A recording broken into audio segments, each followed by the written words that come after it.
Amados irmãos da doutrina espírita, que a paz de Deus esteja em vosso lar, que a paz de Deus esteja em sua vida.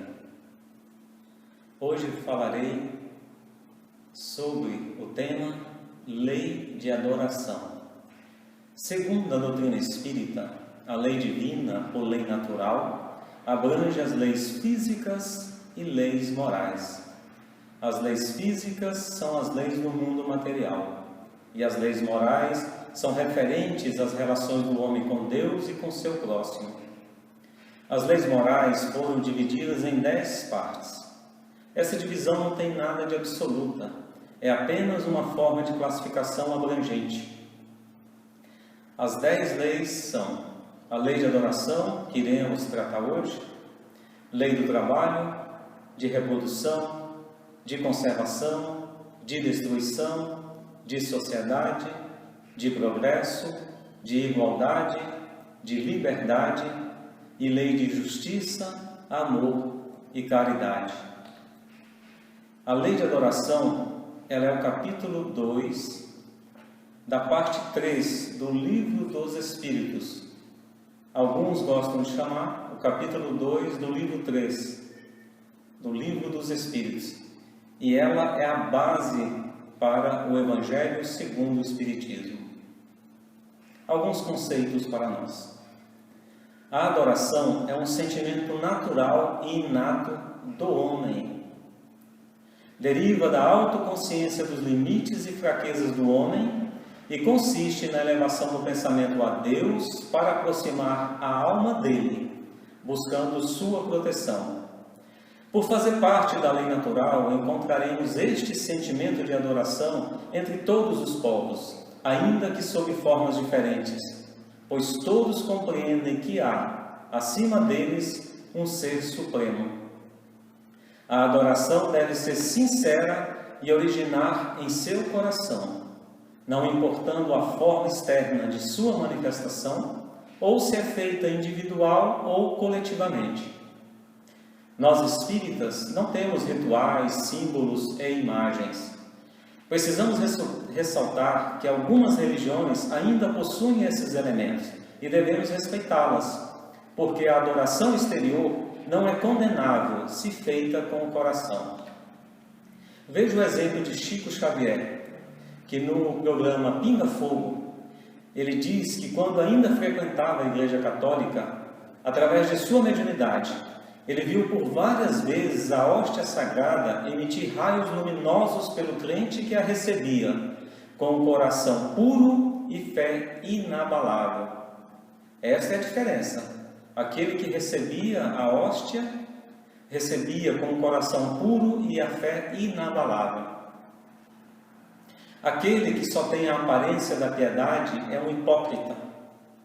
Aquele para quem a adoração é apenas um fingimento e está em contradição com a própria conduta, dá um mau exemplo. Quem nos diz é a espiritualidade no Livro dos Espíritos.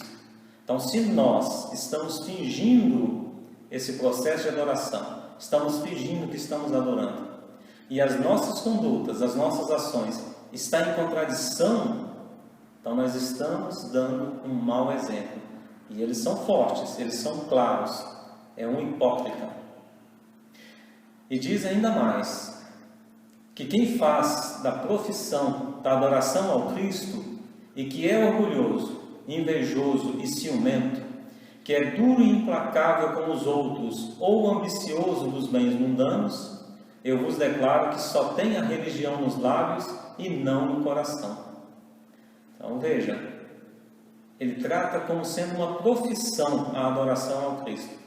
Mas diz, se nós continuamos orgulhosos, invejosos, ciumentos, se somos duros, implacáveis, ou ambiciosos com os bens mundanos, ele diz que a religião está nos lábios e não no coração. E em nós, está nos lábios ou no coração? Vocês sabem o significado da palavra religião?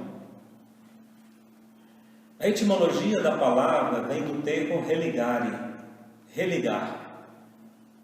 A religião é um laço de piedade que serve para religar o homem a Deus, Então o homem busca a ligação com Deus. Então a religião é essa religação com Deus, a busca com Deus. Ela nos permite essa busca de Deus. Aquele que conhece a verdade é 100 vezes mais culpado do mal que faz que o selvagem ignorante, e será tratado da maneira consequente no dia de juízo. Quer dizer, na observação do que foi sua vida após seu desencarne. Todos nós, quando desencarnamos, somos recebidos por uma equipe no plano espiritual. Em algum momento, nós estamos junto a esta equipe e ela fará uma análise da nossa vida. Vamos estar sentados e vamos repassar a nossa vida, a última vida física. Alguns terão alegrias, alguns terão desgostos, mas enfim, todos nós vamos. Então, naquele instante, todo o mal que nós fizermos, o peso será esse, 100 para 1. Então, nós seremos 100 vezes mais culpados do que o selvagem ignorante, que nós chamamos aqui no plano físico do nosso irmão, que é um selvagem, um ignorante. Então, pensemos nisso. Será avaliado a nossa conduta, será avaliado toda a nossa vida no plano espiritual. Os homens reunidos por uma comunhão de pensamentos e sentimentos têm mais força para atrair os bons espíritos. Acontece o mesmo quando se reúne para adorar a Deus. Olha que coisa excelente.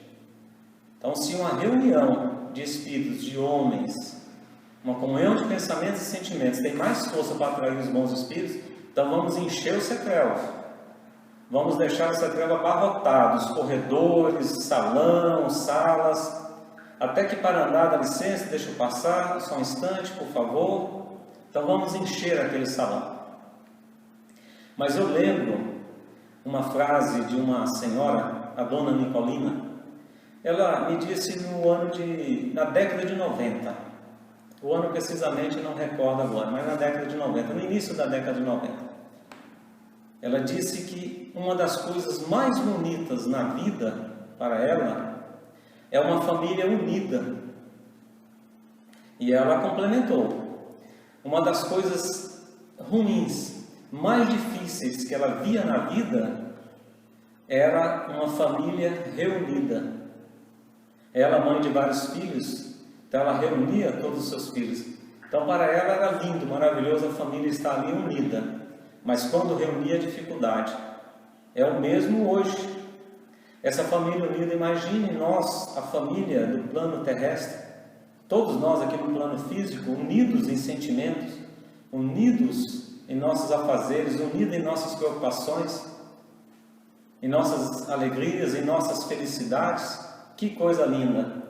Agora, o que acontece? Quando nos reunimos aqui nos dias atuais, a dificuldade que é para todos nós. Não é fácil, não só dentro do nosso lar, como também em qualquer ambiente. Mas não penseis que a adoração em particular seja menos boa, pois cada um adora a Deus pensando nele. E aqui eu quero, mais uma vez, eu sempre tenho dito, sempre que tenho oportunidade eu falo. Nós temos uma linha direta com Deus. Direta. A qualquer momento, a qualquer instante. Em alguns filmes tratavam do telefone vermelho, linha vermelha, com presidente de nações, dos países, mas nós temos uma linha direta com Deus. É pegar o telefone e estarmos em contato com Deus. Esta linha tem uma particularidade, ela nunca estará ocupada. Então, sempre que quisermos, sempre que desejarmos, nós temos essa linha direta com Deus. Todos nós. E devemos lembrar dessa linha na nossa vida. Pensemos nisso nos nossos momentos de dificuldade, nos nossos momentos de angústias, que nós temos esta linha direta com Deus. Vamos usá-la.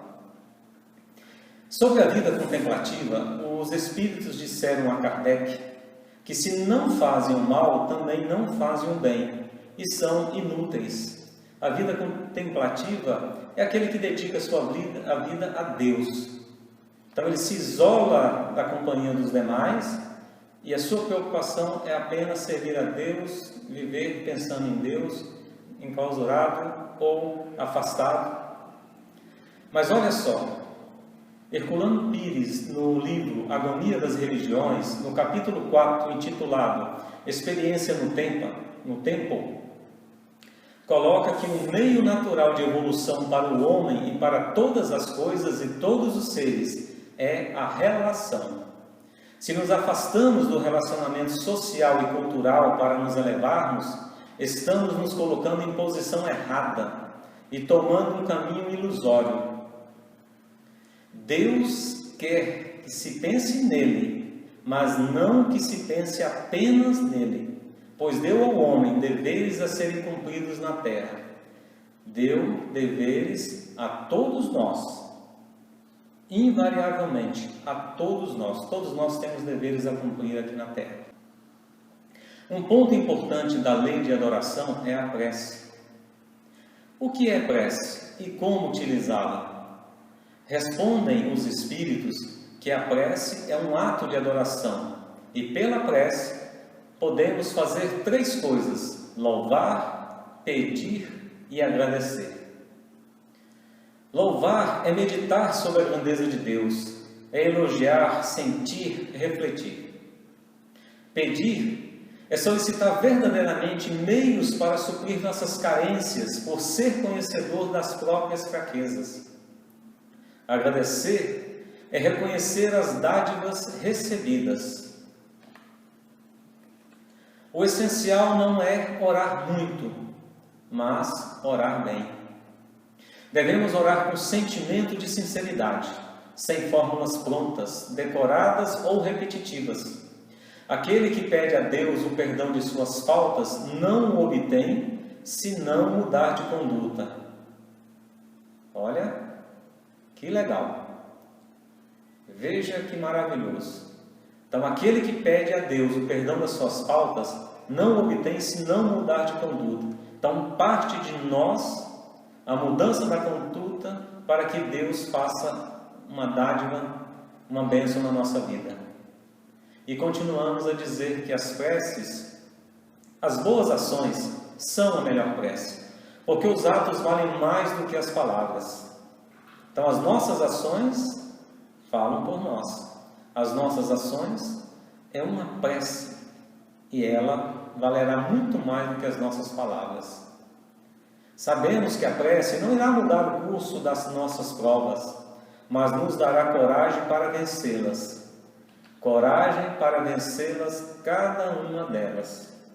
Então, nós podemos e vamos obter por intermédio da prece. A prece, quando é feita com fervor e confiança, Deus envia bons espíritos para nos assistir. É um socorro jamais recusado.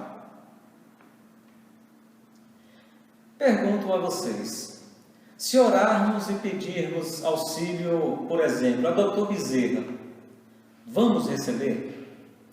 Se orarmos e pedirmos auxílio a Dr. Bezerra, vamos receber? Certeza absoluta que vamos conseguir este auxílio? Olha a frase anterior. Quando feita com fervor e confiança, Deus enviará bons espíritos para nos assistir. É um socorro jamais recusado. Os bons espíritos são mensageiros de Deus e os executores de seus desígnios.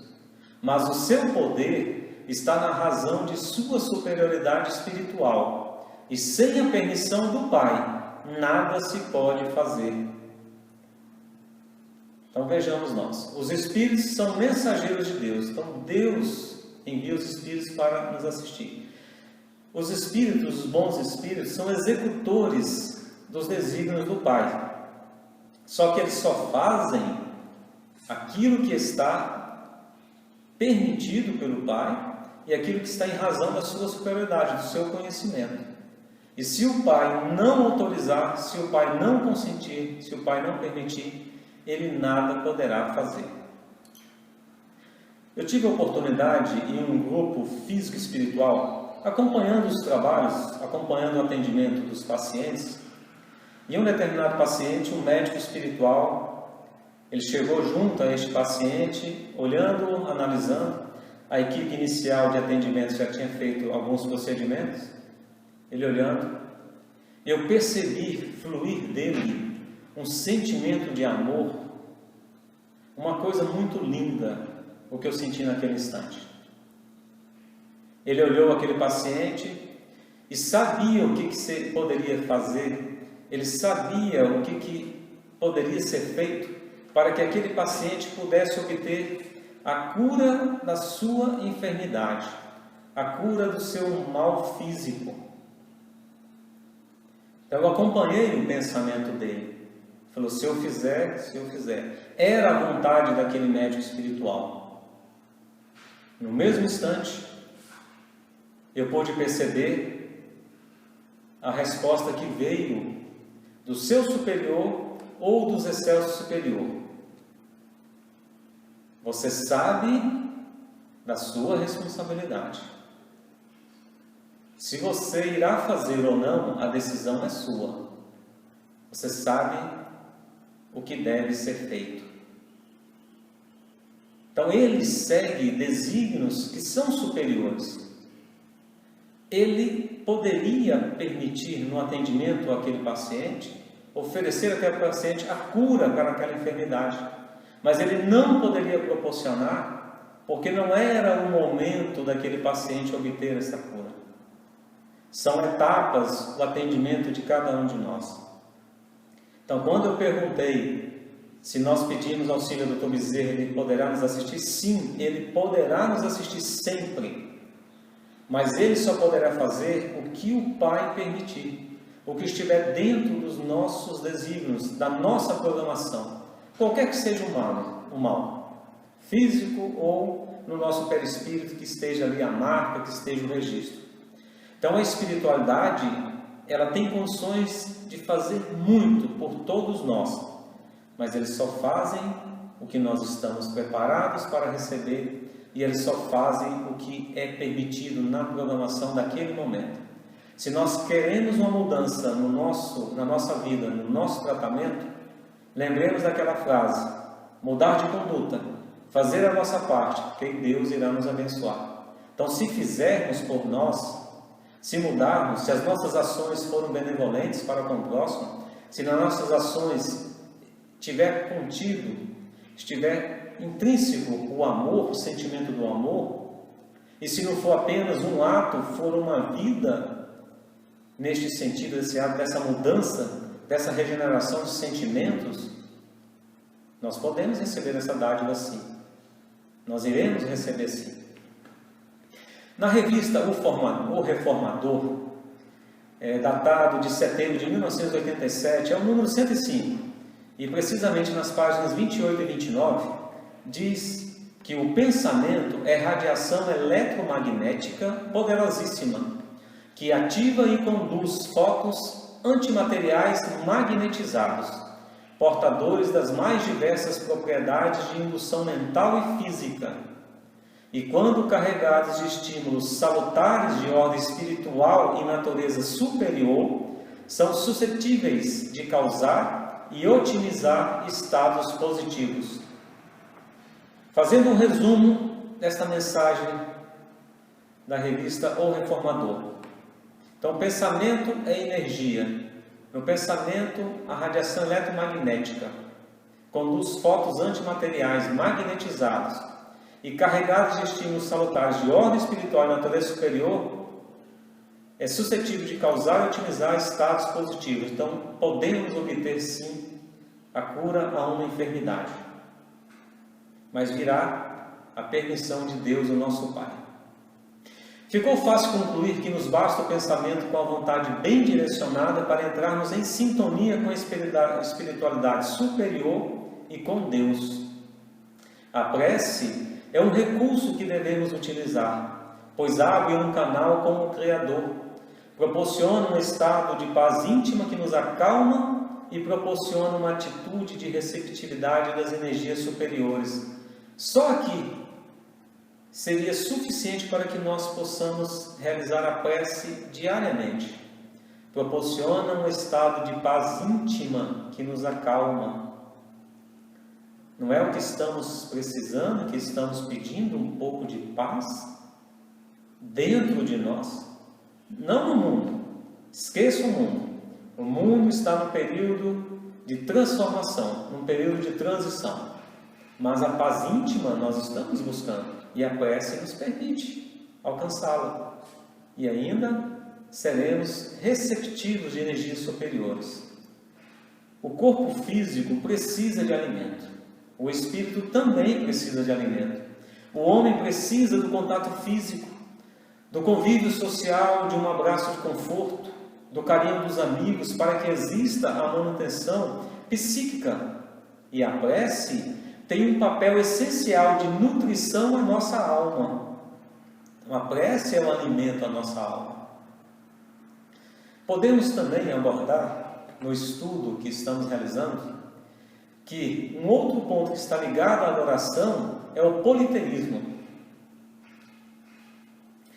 Àquela época, nos tempos remotos, por mais que o nosso pensamento busque na antiguidade, àquela época o homem era incapaz, na sua ignorância, de conceber um ser imaterial sem forma determinada. Tudo o que acontecia e agia sobre a matéria ultrapassava as proporções de sua inteligência comum. Então não tinha como o homem conceber um ser imaterial. O que ele tinha como referência? Seu corpo físico, as suas ações, tudo o que ele poderia realizar. Era o seu parâmetro. Os elementos da natureza, quais sejam, a terra, fogo, água, vento, raios, e até mesmo alguns adventos, assim, morte de seus semelhantes, tudo o que acontecia lhe escapava à compreensão. E tudo isso faz com que ele sinta uma necessidade de se reportar a um ser superior. Então nós sabemos que a adoração é inata, é um sentimento inato no homem. Todos os povos, todos os homens. Então ele sentia essa necessidade, tudo isso que acontecia. Então ele sentia a necessidade de se reportar a um ser superior. Os fenômenos espíritas, acontecendo desde as primeiras eras do mundo, contribuiu para a criação de vários deuses, pois, para o homem, tudo que era sobre-humano era obra de uma divindade. Então, por isso, se criou-se deuses. E aí temos deuses para todos os gostos, todos os matizes. Mitologias para trás, é o que não falta, são deuses. Um exemplo para que nós possamos ter um parâmetro. É um parâmetro assim, grosseiro, rudimentar. Mas vocês vão entender. Eu vou criar aqui um Deus. Digamos, o Deus da escrita. Que me permita Chico Xavier, o nosso conhecido Espírito Chico Xavier. Ele escreveu 500 obras, vamos deixar arredondado, 500 obras, um pouco a menos, um pouco mais, não vamos entrar no mérito. Então ele escreveu, para eles, Chico Xavier escreveu 500 livros. Para nós, não. Chico psicografou. Ele foi o intermediário do autor espiritual. Mas para estes, Chico escreveu sobre todos os assuntos, tudo que nós pudermos imaginar. E a perfeição de cada livro. O conteúdo, o ensinamento de cada livro. Não tem como supor que alguém tivesse tamanha capacidade intelectual, tamanha cultura de informação, para que pudesse escrever o que Chico escreveu. Então veja, para nós, Chico seria o Deus da escrita. Então veja, criei um Deus. Então, tudo que eu pude acompanhar que Chico fez, para mim, era uma coisa assim, impensável, mas ele fez. Então Chico seria o Deus da escrita. E dessa forma rudimentar nós podemos ter uma referência do que acontecia nos tempos remotos. Então essa necessidade, se criava os deuses. Pois a ideia de um Deus único só podia aparecer como resultado do desenvolvimento mental do homem. Então aconteceu com o desenvolvimento mental do homem. Os sacrifícios, eles apareceram assim associados à crença politeísta e principalmente apareceu por não compreender que Deus seja a fonte da bondade e do amor. Os sacrifícios de animais precederam aos humanos. Aos olhos de Deus, pensavam que o valor do sacrifício estava em relação com a importância da vítima, que ele preferia uma criatura animada a um corpo material. Então, se pensava que Deus daria mais importância a uma vítima animada do que um corpo material. O sacrifício dos animais, então se fazia ali, se provocava, acontecia a morte do animal e se oferecia a Deus aquele sacrifício. Mas depois se pensou, falou, não, vamos oferecer um ser animado. E passou os seus sacrifícios humanos. Um pensamento existente antes da vinda da terceira revelação, em que procurávamos resposta, era se não haveria crueldade no início dos sacrifícios humanos. E os Espíritos respondem que não havia no início dos sacrifícios humanos, não havia crueldade. Mas havia uma falsa concepção do que seria agradável a Deus. Então, é a falsa concepção, o entendimento que nós tínhamos de Deus. É duro. Ainda hoje nos choca imaginar que seria possível os sacrifícios conforme mostrado neste filme. Mas aconteciam e não eram poucos. E Abraão, ele servia a um Deus único. Então, mesmo Deus único, estava presente os sacrifícios. Os sacrifícios humanos nunca foram agradáveis a Deus, nem mesmo as chamadas guerras santas. As guerras foram impulsionadas e alimentadas pelos maus espíritos. Não tenhamos dúvida disso. A questão da adoração ela é muito antiga. E vejamos a seguir o diálogo que consta no Evangelho de João, quando Jesus conversou com a mulher samaritana. Vamos ao trecho do filme.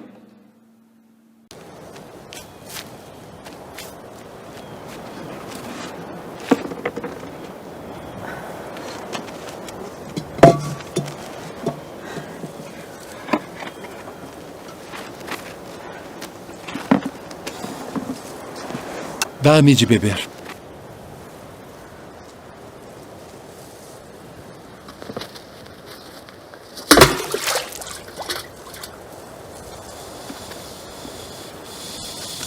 Como sendo tu judeu, me pedes de beber a mim, que sou mulher samaritana? Porque os judeus não se comunicam com os samaritanos.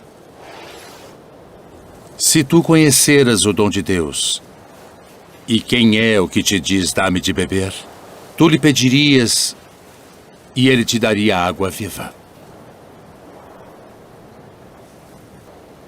Qualquer que beber desta água tornará a ter sede.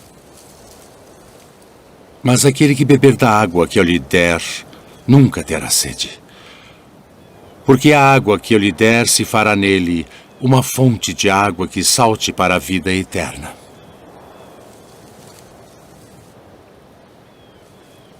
Senhor, vejo que és profeta.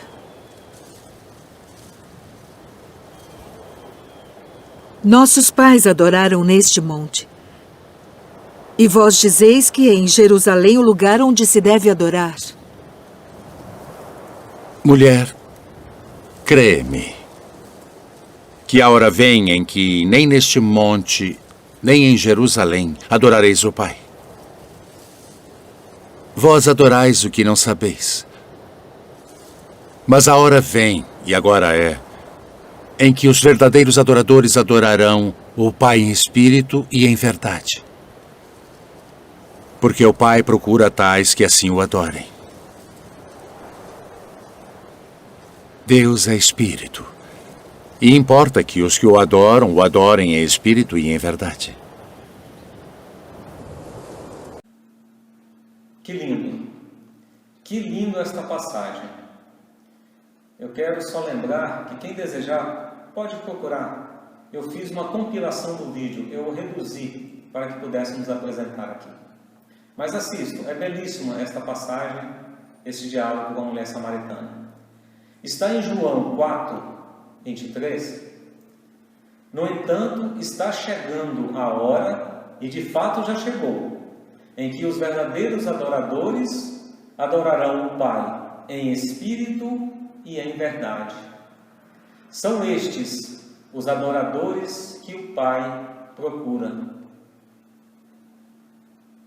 Sobre essa passagem de João, vamos comentar um pouco.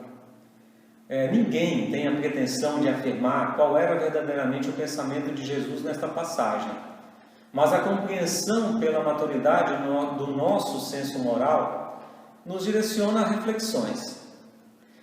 Jesus afirma que Deus deve ser adorado em espírito.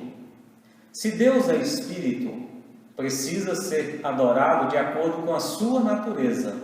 Então, a adoração tem que ser imaterial. Temos que adorar Deus no íntimo, no nosso interior, no nosso coração. Esta adoração deve contrapor-se a tudo que é material, contrário às convenções humanas. Por exemplo, lugar específico, hora específica, louvor específico, cânticos A, B ou C, posição da mão, do corpo, ajoelhar e etc. Tudo isso é necessidade humana. Se nós mantivermos o pensamento nos costumes humanos, vamos imaginar e crer que Deus prefere a adoração que faz em uma igreja e não na outra. Que Deus prefere, assim, a adoração em determinado centro espírita e não nas igrejas ou centros de umbanda, de candomblé. Ou até que Deus prefere ser louvado em português e não em francês, alemão, russo, italiano, enfim. Um Deus cósmico que criou o universo inteiro jamais definiria um lugar físico para ser adorado. Mas é muito bom que eu vá ao centro espírita por uma questão de organização, por uma questão de hábito ou necessidade. Só que o louvor não se restringe apenas àquele lugar. Lembramos disso. Onde houver dois ou mais reunidos em pensamento e sentimento em meu nome, lá eu estarei presente. Então, nesta frase que Jesus pronunciou, ele não definiu o lugar. Ele deixa claro: onde houver dois ou mais reunidos e unidos em pensamento e sentimento, ele está presente.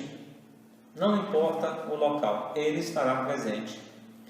É preciso que a nossa vida inteira seja um ato de louvor, seja um ato assim, a vida inteira um ato de agradecimento e adoração.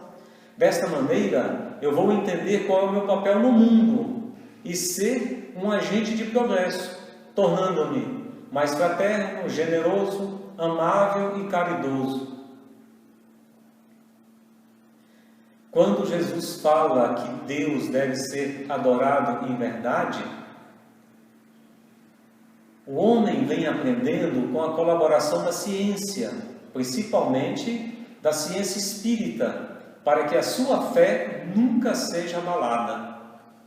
Para adorar em verdade, precisamos conhecer Deus, precisamos conhecer a natureza de Deus, conhecer os seus atributos, suas perfeições, os seus feitos. Somente tendo conhecimento de suas obras e de seus feitos, é que teríamos condições, de forma consciente, de adorar em verdade. Com a verdade, refletimos sobre a maravilha da obra e entendemos que Deus é infinitamente bom e justo. Um exemplo, vocês vão pensar a respeito. Digamos que você tenha 2 filhos. Você diz a um deles: faça um elogio ao seu irmão. A primeira coisa que ele vai te dizer é: por quê? Por que eu vou elogiar? Qual o motivo de elogiá-lo? Todo elogio tem um fundamento. Para elogiar, precisa conhecer os seus feitos, saber o que ele fez, saber o que ele faz. Precisa ter algo de concreto para elogiar. Naturalmente, não se consegue elogiar alguém que você não conhece. Então, como nós iríamos adorar a Deus em verdade se nós não conhecíamos Deus? Se nós não sabíamos da sua natureza, não sabíamos dos seus atributos, não sabíamos dos seus fatos, dos seus atos, das suas ações? Nós precisávamos de tempo para crescer moralmente, tempo para crescer espiritualmente e compreender a afirmativa do Messias. Mas Jesus, na sua sabedoria, diz: chegará o tempo e já chegou.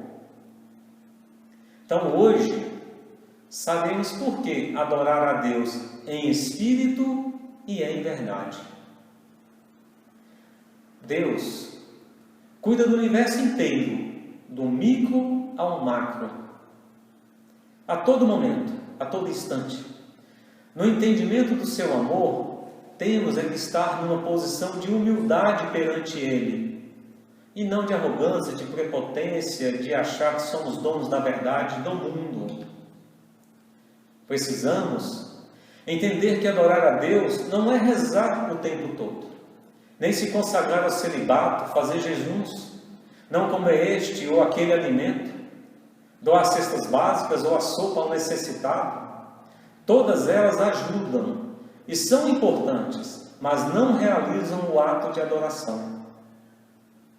Adorar a Deus é ver a sua presença divina nos olhos de todos os homens.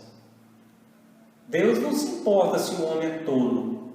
Ele apenas pede que o homem seja verdadeiro. Não se amoldem ao padrão deste mundo, mas transformem-se pela renovação da sua mente, para que sejam capazes de experimentar e comprovar a boa, agradável e perfeita vontade de Deus. Esta mensagem, ela consta em Romanos 12, 2. E para finalizar, eu deixo em vossos corações um texto de Amilcar Del Chiaro. Pelo seu conhecimento, pela sua consciência, o espírita adora a Deus num templo, sim, o universo. Este é o único, além do coração do homem, digno desta adoração. Seu altar é a consciência do homem que sabe e não apenas crê. Ali, ele sacrifica o que realmente pode ser agradável a Deus, ou seja, ele sacrifica o orgulho, o egoísmo e todo o cortejo das inferioridades humanas. Agradecido, paz seja convosco.